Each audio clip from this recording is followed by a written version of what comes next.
কুণ্ডলিনী সহস্রার পদ্মে গিয়ে অবস্থান করলে সমাধি হয়, সমাধি।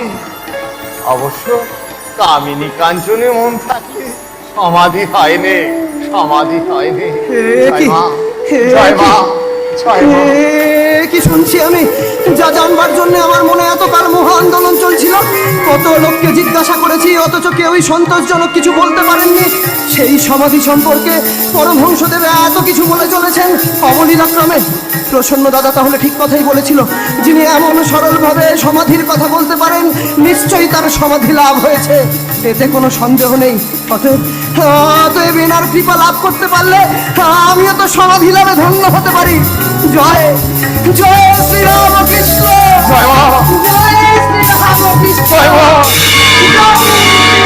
জয় মা, জয় মা, জয় মা।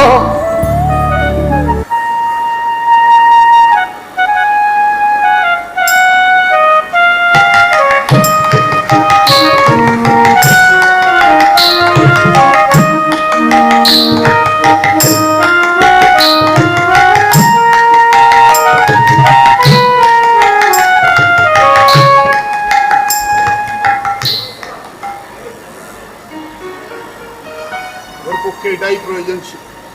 এত বড় স্পর্ধা হয়েছিল, জমিদার আনন্দমোহন ঘোষের বারণ সত্ত্বেও সেই দক্ষিণেশ্বর লেখাপড়ার বালাইটুকু পর্যন্ত নেই।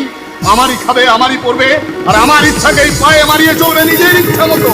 এখন থাকুক ঘরে বন্দি হয়ে।